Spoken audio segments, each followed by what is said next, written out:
Herzlich willkommen zu einem neuen Trip-Report. Wir sind in Warschau und fliegen heute mit Aeroflot in der A320 erstmal nach Moskau und dann geht es weiter in der A330 nach Seoul. Aber dieser Trip ist erstmal nur die Business Class in der A320. Ich bin sehr gespannt, was Aeroflot so anbietet auf der Strecke.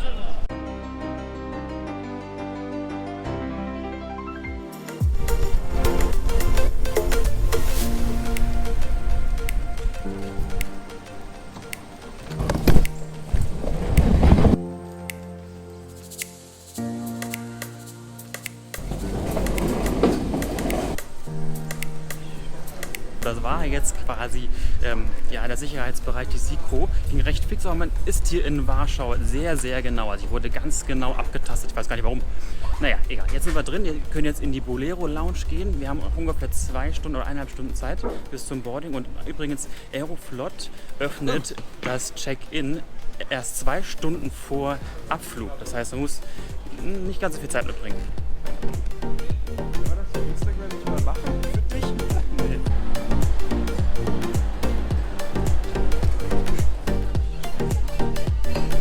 Und das ist die Bolero Lounge hier im internationalen Bereich. Wir sind gerade ausgereist und hier werden auch zum Beispiel die Emirates-Flüge, wenn man mit Emirates hier abfliegt, sind wir nämlich vor ungefähr 2 Jahren schon mal, kann man hier in diese Lounge ebenfalls reingehen. Ganz nett, wenn die Jalousien oben sind, kann man rausgucken.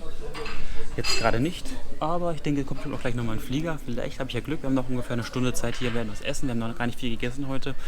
Und ja, ich bin immer noch sehr, sehr gespannt, wie Aeroflot sein wird auf der kurzen Strecke und auch auf der langen Strecke. Aber das, wie gesagt, ist ein anderes Video. Es ist vielleicht schon online. Drückt einmal auf das i, wenn es euch interessiert. Aeroflot in der A330-300, das wird es werden.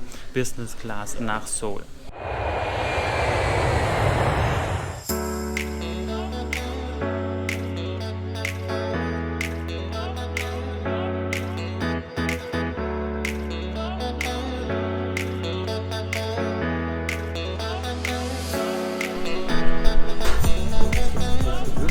Ja. Und mexikanische Dumplings, was auch immer mexikanische Dumplings sind. Oh, Tat. Lecker. Die Polen können ja sehr gut Würste machen. Polnische Wurst, sehr lecker. Jetzt hätte ich fast zu dem süßen Sekt gegriffen. Mein Gott, wenn man nicht gucken kann.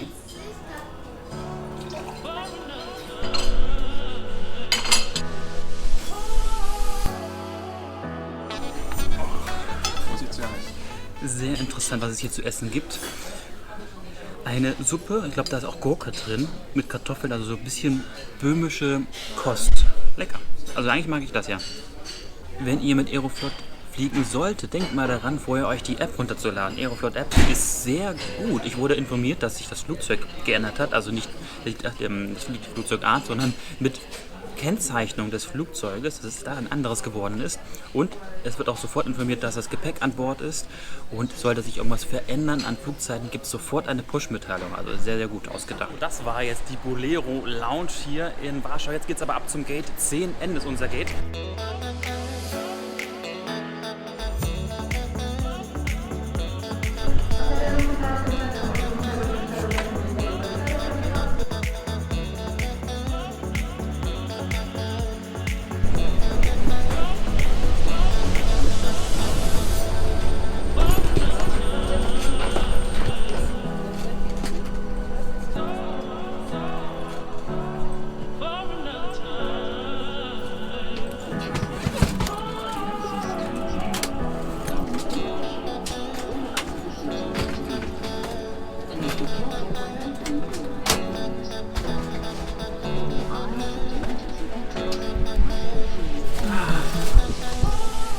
Das ist Aeroflots Business Class hier in der A320. Es gibt 5 Reihen in einer 2-2-Bestuhlung. Hallo?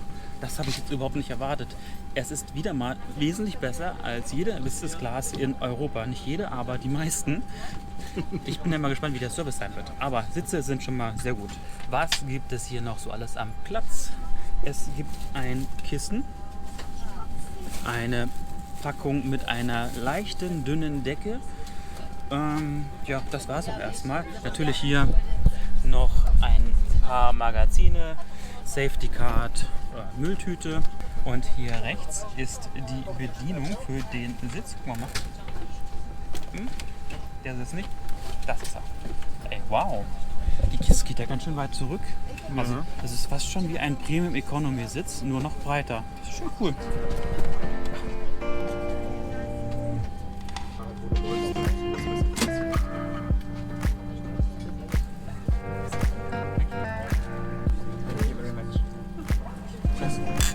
Nastrobier. Wir haben uns versehentlich falsch entschieden. Es gibt Sparkling Wine, also Sekt, und es gibt aber auch Champagner. Klar, Champagner wird da wieder drüben in einem richtigen Glas serviert und wir haben dann nur so ein Wasserglas bekommen. Das war ein bisschen blöd für uns. Das lag aber daran, dass ich sie auf Russisch einfach nicht verstanden habe. Und warum fliegen wir eigentlich Aeroflot? Ja, wir fliegen nämlich jetzt von Warschau über Moskau nach Seoul, One-Way, für 400 € in der Business Class. Wow, es ist mega günstig. Den Deal konnten wir leider nicht auf unserer Webseite posten, weil der war zu schnell wieder weg. Der war auch mitten in der Nacht nur einmal ganz kurz. Das ist quasi so, man nennt ihn Aerofare. Das ist eine Fehlbuchung einer Airline oder ein falsches Angebot einer Airline, was man aber buchen konnte und abfliegen konnte. Ihr seht ja, wir sind jetzt drin. Manchmal werden diese Aerofares aber auch storniert nach der Buchung, wenn man also quasi bezahlt hat und es fällt den Airline auf, oh, das passt aber was nicht mit dem Preis. Manchmal werden Business-Class-Tickets zum Economy-Preis angeboten, dann wird es halt im Nachhinein storniert. Aber probieren kann man es ja mal. Haben wir getan und deswegen sitzen wir jetzt hier für 400 € in der Business-Class von Aeroflot. Ich freue mich besonders auf den Langstreckenflug in der A330-300 dann nach Seoul. Hier sitzen wir erstmal in der A320, was aber auch schon ziemlich cool ist. Also die Sitze sind gut, der Service bis jetzt auch sehr gut. Mal sehen, wie das Essen ist. Und nachher das Umsteigen in Moskau wird auch interessant werden.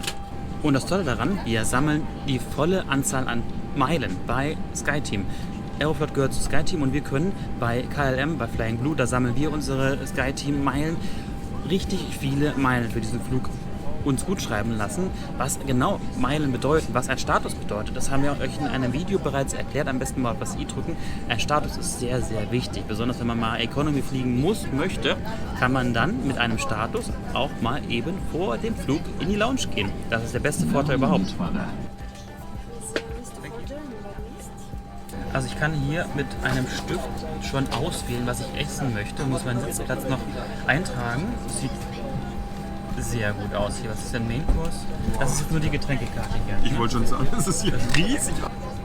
Allerdings gibt es hier gar nicht viel zur Auswahl. Es gibt eine feste Hauptspeise und eine Vorspeise als Snack und ein Dessert und Brot gibt es dazu. Ja klar, es ist auch ein 2-Stunden-Flug. Und Wine Recommendations, also Weinempfehlungen, stehen drunter. Das finde ich auch immer ganz nett. Normal kann man ja die Flugbegleiter fragen, aber das ist schon eine sehr nette Aktion. So, wir haben uns also umentschieden. Das ist jetzt dann der Champagner Lars & Champagne. Richtiges Champagnerglas, finde ich toll. Das schmeckt auch viel besser. Leute, es gibt Amenities. Jetzt ihr glaubt es nicht, für 2,5 Stunden. Oh, tatsächlich. Wolltest du eins haben? Also es waren keine Amenity Kits, es war ein Package für Kinder auf Reisen, also mit Spielzeug drin. Aber ist auch ganz nette Idee. Ich möchte das haben. Wusstet ihr, dass Aeroflot mal die größte Airline der Welt war? Ist zwar schon ein Stück her, aber waren sie tatsächlich mal. Mittlerweile sind sie nicht mehr die größten, schon lange nicht mehr. Und sie sind zum Großteil Staatsbesitz der russischen Regierung, ist ja auch wieder klar. Aber das ist mal interessant zu wissen, finde ich. Boarding is completed und wir haben Glück, hinter uns ist frei, vor uns ist frei, also die Business Class ist relativ leer, neben uns ist noch besetzt und vorne die ersten Reihen auch. Und jetzt kann es losgehen.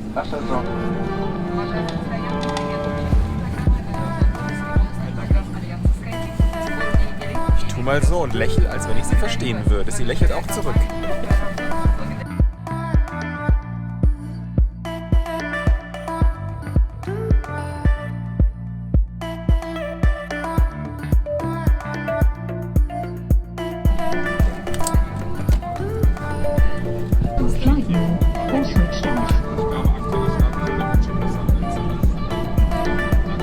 Das ist, gucke ich mal ganz gerne rein in die Magazine, die Flotte von Aeroflot und sie haben ganz viele 777 und auch A330-300, mit der fliegen wir jetzt ja nach Seoul, aber in der 777 zum Beispiel haben sie auch Sitze, Business-Class-Sitze mit 180 Grad Liegefläche, aber auch welche mit einer Rutsche. Das sind sozusagen die quasi so ein bisschen schräg sind, wie zum Beispiel auch bei Condor der Fall ist.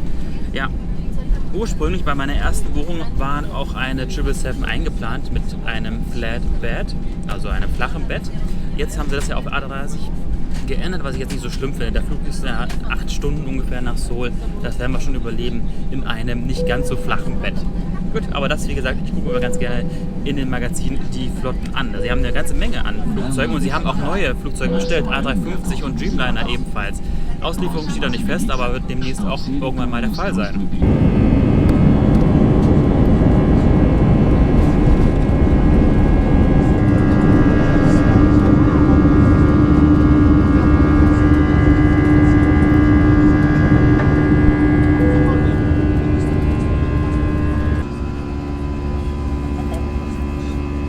Interessant ist, es gibt 3 Knöpfe hier rechts. Den dritten kann ich nicht so ganz zuordnen. Der ist irgendwie für den Lendenbereich gedacht, aber den verstehe ich nicht so ganz. Aber ich kann auch den Sitz mit einem Knopf ein bisschen nach vorne fahren und wieder zurückfahren.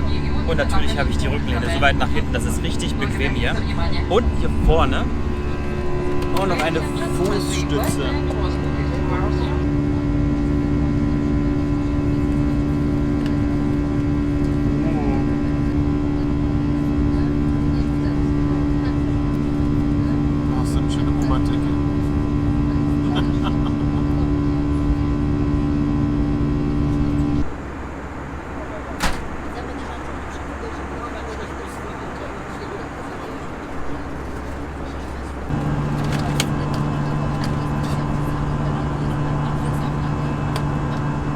Auch sehr gut gelöst ist der Tisch, die Variante mit dem Tisch. Ich kann ihn ausklappen und er liegt links an diesem kleinen Tisch auf. So kann er nicht wirklich durchdrücken. Ist damit sehr, sehr stabil. Sehr gut gemacht. Ja, jetzt warte ich noch aufs Essen. Ich habe Hunger.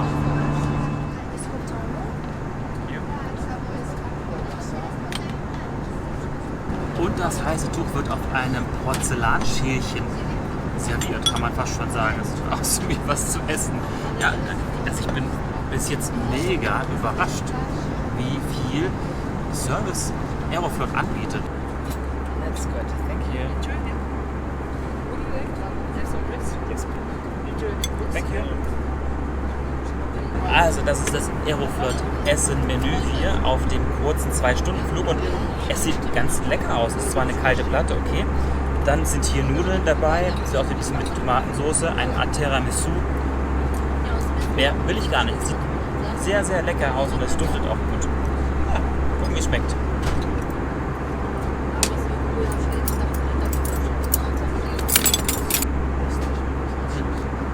Blöd ist jetzt, dass man die Menükarte ja ausfüllen muss, also nach seinen Wünschen. Dann ist sie weg. Jetzt weiß ich gar nicht genau, was ich jetzt hier esse. Das habe ich mir nicht gemerkt. Also das war etwas mit Hühnchen und Nudeln. Das hier ist eine Art Wurstplatte, Rindfleisch mit Birne, auch ganz lecker. Und nochmal ein Birnenkompott. Und dann das Dessert, also ein Tiramisu. Lecker, lecker, lecker. Ich habe ja schon die Hälfte gekaut hier. Das ist kein Tiramisu. Ja? Das ist ein russischer Ananaskuchen. Wo ist eine Ananas drin? Schmeckt von Ananas raus. Schmeckst du beim Big Mac einen Mac und einen Big raus? Bei der Wong Tong, den Wong oder den Tong?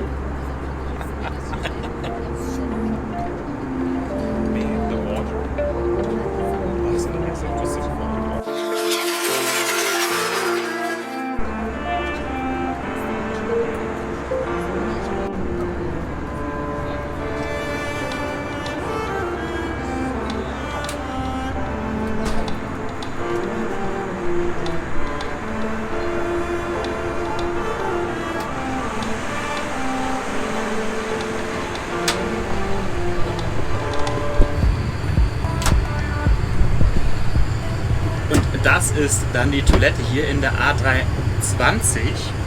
Vorne in der Business gibt es eine und in der Economy hinten gibt es auch nochmal eine. Ziemlich klein, muss ich sagen, also ziemlich eng hier ist es. Und ja, Amenities gibt es jetzt auch nicht unbedingt so hammermäßig viel. Es gibt die Seife, es gibt Tücher. Das war es auch schon. Auf einem Kurzstreckenflug ist das auch völlig in Ordnung.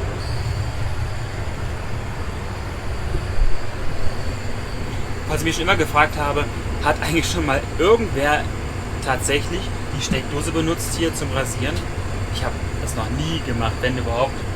Ich kann mir gar nicht vorstellen, dass es funktioniert. Habt ihr es schon mal versucht? Wenn ja, schreibt mal in den Kommentaren, ob es auch wirklich funktioniert. Kommt da wirklich tatsächlich 110 Volt raus oder ist es eher so eine Luftnummer?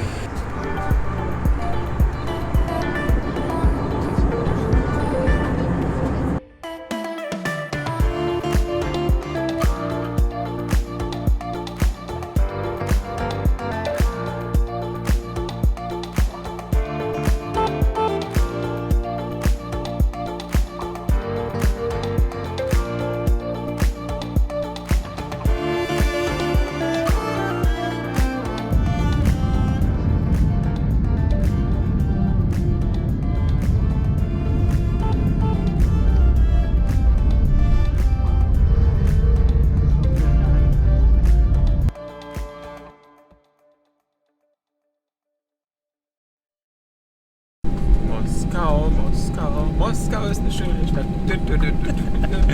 Angekommen in Moskau. Sheremetyevo heißt der Airport, das ist nicht der ganz große, aber ich habe es hoffentlich richtig ausgesprochen. Wir sind erstmal angekommen hier und jetzt geht es auch gleich weiter nach 3 Stunden Aufenthalt dann nach Seoul, aber das ist ein anderes Video. Auf jeden Fall ist die A320 und der Flug hier mit Aeroflot in diesem Flugzeug echt toll gewesen. Also ich war überrascht, wie gut der Service ist, wie gut das Essen ist. Die Sitze in einem Kurzstreckenflugzeug, in einem Narrowbody, da können sich einige Airlines in Europa tatsächlich mal eine Scheibe von abschneiden.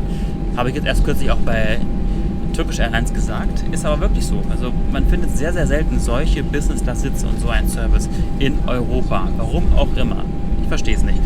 Wenn ihr eine Meinung darüber habt oder eine Idee habt, warum das so ist, dann hinterlasst uns mal einen Kommentar. Oder wenn ihr das Video toll gefunden habt, dann drückt den Daumen hoch. Das ist immer ganz wichtig für uns, weil damit erzeugt ihr Interaktionen und davon leben wir als YouTuber und natürlich auch das Video. Also wäre toll, wenn ihr das machen würdet.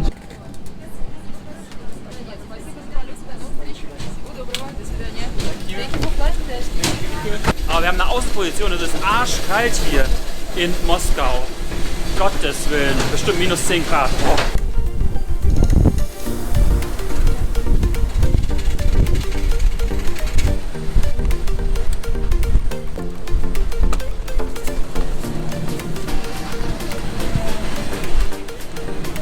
Wow, es gibt einen eigenen Business-Class-Transfer hier in Moskau. Hätte ich nicht erwartet. Gut, dann war es das jetzt. Bis dann. Tschö.